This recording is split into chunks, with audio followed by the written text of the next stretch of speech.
Setelah mengembalikan semua buah gingseng, kini rombongan Biksu Tong pun kembali melanjutkan perjalanan. Hingga tibalah mereka di sebuah desa. Di desa itu dibangun sebuah pavilion yang bertuliskan Panglima Kera. Biksu Tong kemudian menjelaskan bahwa Panglima Kera ini pasti berjasa sangat besar sehingga penduduk membuatkannya sebuah pavilion. Tapi Sun Gokong berpendapat lain. Menurutnya sebenarnya penduduk desa ingin membangunkan sebuah pavilion kera sakti, tapi karena tidak pintar memahat, maka jadinya adalah patung makhluk aneh ini. Pat Kai pun menyangkalnya. Dia mengatakan pada tangan patung itu terdapat sebuah burung. Dan sejak kapan Sun Gokong memiliki burung? Di tengah pertikaian mereka, tiba-tiba seekor burung melempari Sun Gokong dengan batu. Ternyata ia tidak suka lantaran Gokong terus-terusan menghina Panglima Kera. Kemudian dia memperkenalkan diri. Dia mengatakan bahwa namanya adalah Parkit Kecil. Ia juga mengungkapkan bahwa dirinya sangat mengagumi Panglima Kera atas jasa-jasa besarnya di masa lalu. Ia pun mulai menceritakan mengenai masa lalu dari Panglima Kera yang sudah menjadi cerita legenda di masyarakat. Diceritakan pada 500 tahun yang lalu, desa ini sangat sering diserang oleh berbagai macam siluman. Hingga suatu hari, datanglah seorang pendekar berilmu tinggi yang menyelamatkan para penduduk dan membasmi para siluman. Ialah Sang Kera Tumpei. Dengan mudah dia meringkus para siluman sehingga orang-orang memujanya dan mengangkatnya sebagai Panglima Kera. Sejak kedatangan Panglima Kera, daerah ini pun menjadi sangat aman dan tentram. Hingga datanglah suatu waktu di mana masa hidup dari Panglima Kera telah berakhir. Untuk mengenang jasa-jasanya, raja pun membuatkan sebuah pavilion sebagai bentuk penghormatan. Ternyata kisahnya tidak berhenti sampai di sini. Suatu hari, kemarau panjang melanda daerah tersebut. Karena bencana ini, banyak sekali korban yang berjatuhan. Dengan tekad melanjutkan perjuangan sang Panglima Kera, seekor burung mengambil kepingan emas dari patung, kemudian memberikannya kepada masyarakat. Tentu dengan hanya beberapa kepingan emas, belum cukup untuk membantu seluruh penduduk. Hingga kini yang tersisa, tinggal sepasang permata yang terdapat pada mata patung itu. Burung kecil pun mengambilnya dan melemparkannya dari atas langit. Tidak disangka keajaiban pun muncul, sehingga kini kemarau panjang pun akhirnya berakhir. Pada musim ini, seharusnya burung bermigrasi ke tempat yang lebih hangat. Namun burung kecil lebih memilih untuk menemani Panglima Kera di pavilion, hingga ia pun mati kedinginan di telapak tangan sang Panglima Kera. Ya, sejak dulu memang beginilah cinta. Deritanya tiada akhir. Semua orang terharu dan tentu saja kecuali Sun Gokong. Ketika Parkit Kecil hendak melanjutkan ceritanya, Gokong menghampirinya dan langsung mengusirnya. Ia berpikir bahwa dirinya masih jauh lebih hebat ketimbang Panglima Kera. Setelah Parkit Kecil pergi, mereka pun mulai menghayal bahwa Panglima Kera yang menyelamatkan beberapa nyawa manusia saja bisa dibuatkan pavilion. Apalagi mereka yang melaksanakan tugas ke barat demi menyelamatkan seluruh umat manusia. Jadi mungkin saja mereka akan dibangunkan sebuah istana. Dalam perjalanan pulang, Parkit Kecil terkena serangan panah milik seorang pemburu. Karena kesaktiannya rendah, dia pun tertangkap dan dibawa ke tengah kota untuk diperjualbelikan. Melihat keunikan dari sang Parkit Kecil, ada dua orang kaya yang menawarnya dengan harga tinggi. Karena perdebatan tak kunjung selesai, akhirnya mereka pun memutuskan untuk membawa perkara ini ke pengadilan. Dalam perjalanannya, rombongan Biksu Tong melewati kota tersebut. Karena penasaran, Sun Gokong pun mencari informasi mengenai keributan yang terjadi di kota. Singkat cerita, dia pun mengetahui kalau Parkit Kecil kini sedang dilelang. Dan hakim yang akan menyelesaikan perkara ini sangat terkenal senang sekali menerima suap. Sehingga kini Sun Gokong mulai menyusun rencana untuk menyelamatkan Parkit Kecil. Dan benar saja, di dalam ternyata para hakim sedang menghitung uang suap yang mereka terima. Ada yang menyuapnya dengan emas, sampai ada yang menyuapnya dengan seorang wanita. Semakin lama, pembicaraan mereka semakin cabul. Tidak tahan dengan pembicaraan tersebut, Sun Gokong pun keluar dan langsung menghentikan pergerakan mereka. Ternyata Gokong berencana mengajak Pat Kai dan Wu Qing untuk bersama-sama memimpin jalannya sidang menghentikan orang-orang ini. Sebelum pergi, gurunya berpesan bahwa jangan lukai siapapun, karena tujuan mereka hanyalah menyelamatkan Parkit Kecil dan menyadarkan orang-orang di kota ini. Singkat cerita, sidang pun dimulai. Kedua orang itu pun maju dan mereka diminta untuk menjelaskan alasan mengapa mereka ingin membeli Parkit Kecil.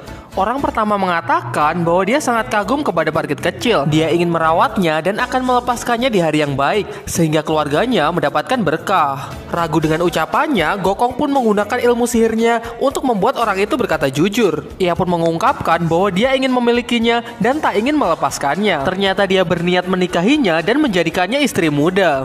Mendengar hal itu, istrinya pun marah dan langsung menyeretnya untuk pulang. Tidak ingin bernasib sama, orang kedua pun mencoba untuk jujur. Ia pun menjelaskan bahwa dia sangat tertarik dengan keunikan parkit kecil, sehingga dia ingin memilikinya semata-mata untuk dipamerkan kepada kerabatnya. Mendengar hal itu, Hakim Gokong pun tersentuh. Ia pun memberikan dia makhluk yang unik, yang tidak lain adalah istrinya sendiri yang telah diubah menjadi makhluk yang sangat unik.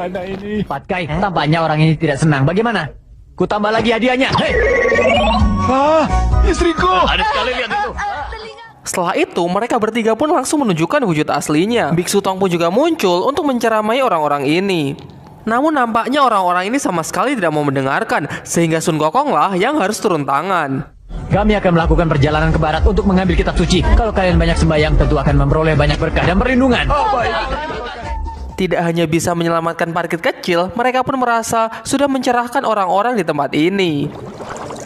Kemudian mereka pun melanjutkan perjalanan, tapi secara diam-diam parkit kecil mengikuti mereka. Ia pun mengatakan bahwa ia ingin ikut rombongan Biksu Tong dalam perjalanan mengambil kitab suci. Tentu Gokong pun menentangnya. Patkai juga mengatakan bahwa ilmu dari Nona Parkit sangat rendah, sehingga nanti tidak akan ada yang bisa ia bantu. Biksu Tong juga menjelaskan bahwa perjalanan ke barat sangat berat dan sangat tidak pantas kalau di rombongannya terdapat seorang wanita. Karena si Nona Parkit sangat keras kepala, Sun Gokong pun akhirnya menggunakan jalan kekerasan. Tapi ternyata mengusirnya bukanlah perkara mudah. Hal ini karena dia sudah terlanjur jatuh hati kepada Sun Gokong. Menurutnya, Sun Gokong adalah sosok yang sangat keren. Kemudian ia mengikuti mereka dengan menggunakan sebuah awan untuk menutupi dirinya. Tentu Gokong menyadari hal ini. Karena sangat keras kepala, Sun Gokong pun meniupnya hingga dia terlempar. Setelah terjatuh, parkit kecil langsung diserang oleh seekor gagak. Ternyata dia adalah siluman gagak yang merupakan bibi dari parkit kecil. Singkat cerita, parkit kecil memberitahukan kepada bibinya bahwa dia telah bertemu Sun Gokong dan telah jatuh cinta kepadanya. Sontak bibinya langsung mengingatkan bahwa jangan mudah percaya dengan laki-laki, karena menurutnya semua laki-laki itu sama, yaitu seorang pengkhianat. Dari sini pun kita juga tahu bahwa siluman gagak ini ternyata adalah kekasih gelap dari siluman kerbau. Ya tentu saja dia sudah dicampakkan. Ternyata dia juga tahu bahwa Sun Gokong adalah adik angkat dari siluman kerbau, sehingga dia menyuruh parkit kecil untuk berhati-hati. Di sisi lain, setelah mendapatkan pencerahan dari Sun Gokong, kini seluruh penduduk sangat memujanya. Mereka berbondong-bondong menghancurkan pavilion Panglima Kera dan menggantinya dengan pavilion Kera Sakti. Secara bergantian, mereka menyembahnya dan meminta permohonan kepadanya. Bahkan sangat excitednya hingga mereka saling berebut dan terjadilah baku hantam. Secara mengejutkan, tiba-tiba Kera Tumpai muncul di hadapan mereka. Melihat keributan itu tentu dia sangat murka. Apalagi ketika dia tahu bahwa penduduk telah menghancurkan pavilionnya dan menggantinya dengan pavilion Kera Sakti. Merasa telah diusik, kini dia menaruh dendam kepada Sun Gokong. Sementara untuk penduduk, dia berniat untuk menjatuhkan hukuman kepada mereka. Namun sebelum sempat melakukannya, sang guru pun memanggilnya. Diceritakan pada 500 tahun yang lalu, masa hidup dari Panglima Kera telah berakhir. Setelah itu dia berinkarnasi dan menimba ilmu di bawah bimbingan Sang Buddha Materia. Ternyata maksud dan tujuan ia memanggil muridnya yaitu hanya untuk menikmati semangka yang baru saja ia petik. Merasa hal itu tidak terlalu penting, Kera Tumpai pun meminta izin untuk pergi. Singkat cerita, Buddha Materia pun tahu bahwa Kera Tumpai akan pergi untuk menghukum para penduduk. Dengan kebijaksanaan yang ia miliki, ia pun mengatakan bahwa percuma saja Kera Tumpai menjadi muridnya selama ratusan tahun. Kalau Kera Tumpai tidak bisa menghilangkan sifat sombong, iri, dan dengkinya, maka selamanya dia tidak akan bisa menjadi Buddha dan mencapai kesempurnaan. Kera Tumpai pun menyangkalnya dengan mengatakan kalau dia hanya menuntut keadilan.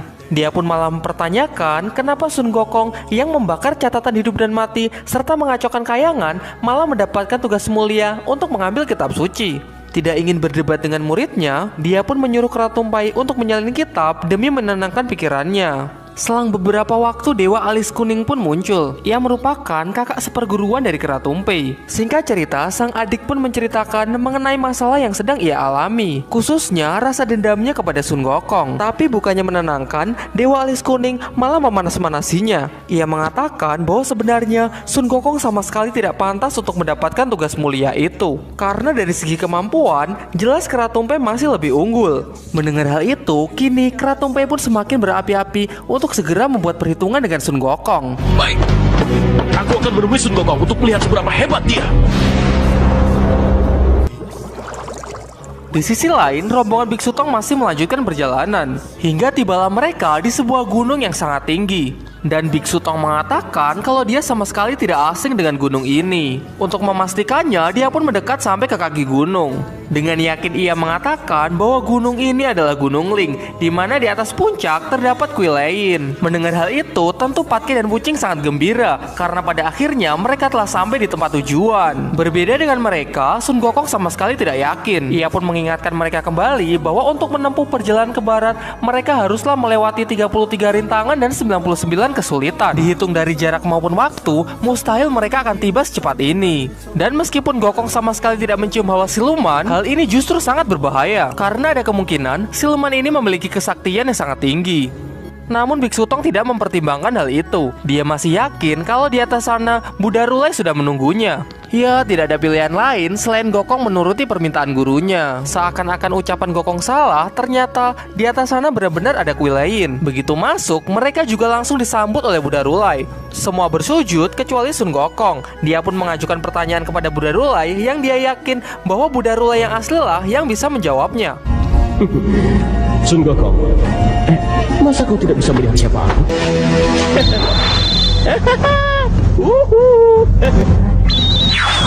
Ternyata ini adalah jebakan dari si kera tumpei. Sun Gokong pun bertanya siluman dari mana yang berani sekali menghalangi perjalanannya. Kera tumpei pun malah menjelaskan bahwa di dunia ini kera yang lahir dari batu ada 4. Selain Gokong dan dirinya, masih ada kera liuer dan kera panggul merah.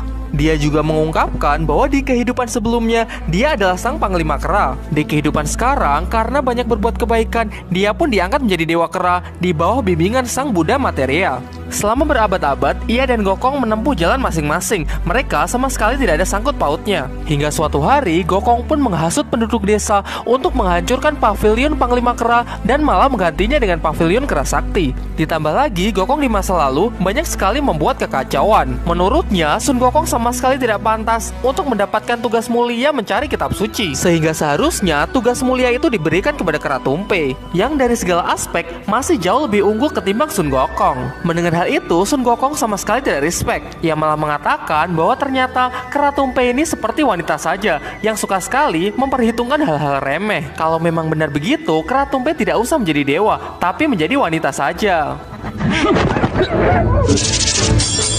Pembicaraan pun semakin memanas, hingga pada akhirnya mereka pun saling mengadu kekuatan untuk membuktikan siapa yang lebih hebat. Tidak ingin ada pertumpahan darah, Biksu Tong pun maju untuk memisahkan mereka. Karena pemenang belum bisa ditentukan, Kera Tumpei pun menantang Sun Gokong untuk melakukan pertandingan sekali lagi. Ia pun mengeluarkan benda pusaka yang ia sebut simbal emas. Simbal emas adalah benda pusaka milik Buddha Materia yang terkenal sangat keras. Aturannya, jika Sun Gokong bisa keluar dari simbal emas dalam waktu kurang dari 3 jam, maka dialah pemenangnya. Namun jika Sun Gokong tidak bisa melakukan hal itu, maka Kera Tumpei lah yang menjadi pemenangnya. Dan jika Kera Tumpei menang, maka tugas mengambil kitab suci akan dialihkan kepadanya. Sementara Sun Gokong harus kembali ke Gunung Huako, dan untuk seterusnya dia sama sekali tidak berhak bertanya apapun. Dengan percaya diri, Gokong mengatakan bahwa tungku api milik Dewa Taisang saja tidak dapat menyekapnya, apalagi cuma simpal lapuk ini. Kemudian dia masuk ke dalam simpal emas untuk menerima tantangan dari Kera Tumpei. Setelah masuk, dia langsung mengeluarkan toya sakti untuk bisa menembus simpal emas ini. Ia menembusnya ke angkasa sampai ke kayangan dan menembusnya ke bumi sampai ke neraka. Kini mereka pun mulai panik karena ternyata usaha Sun Gokong sia-sia. Di luar dugaan, ternyata simpal emas ini benar-benar sulit untuk ditembus. Dengan percaya diri, Kera Tumpei pun meninggalkan mereka dan mengatakan dia akan kembali dalam waktu 3 jam. Melihat kesempatan ini, Sun Gokong pun menyuruh Wuching untuk pergi ke kayangan dan meminta bantuan kepada para dewa. Sesampainya di kayangan, Wuching pun langsung menceritakan semuanya kepada Kaisar Langit. Menanggapi hal ini, Kaisar Langit pun menawarkan kepada para dewa untuk membantu rombongan Biksu Tong. Setelah itu Wuching kembali dengan membawa banyak dewa. Meskipun jumlahnya sangat banyak, tapi mereka ini hanyalah dewa-dewa kecil. Dengan segera, mereka pun langsung melakukan hal-hal yang bisa mereka lakukan. Ada yang mencoba menghancurkannya dengan guntur, ada yang memukulnya, bahkan meniupnya, serta ada yang mencoba membakar simbal emas itu. Namun itu semua sia-sia dan hanya membuat Sun Gokong kepanasan hingga mandi keringat. Kemudian ada salah seorang dewa yang mengusulkan jika ingin menghancurkan simbal emas harus membutuhkan benda yang sama kerasnya. Benda yang ia maksud adalah tanduk milik siluman kerbau. Masalahnya adalah bagaimana cara membawa simbal emas untuk sampai ke tempat siluman kerbau. Melihat keringat di sekujur tubuhnya, Sun Gokong pun mendapatkan sebuah ide. Ia pun menyuruh dewa api untuk membakar simbal emas sekali lagi. Ternyata dia berencana membuat awan kinton dari keringat yang menguap. Setelah awan kinton muncul, Sun Gokong pun menyuruh kedua adiknya dan gurunya untuk naik ke atas simbal emas. Dengan cara ini, mereka pun pergi ke negeri Luosang yang merupakan tempat tinggal dari siluman kerbau.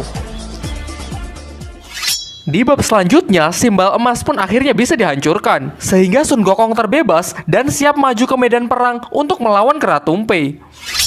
Keratumpe, bertobatlah. Apa tidak salah? Tanya dulu pilar penopang langit ini. Cari masalah saja.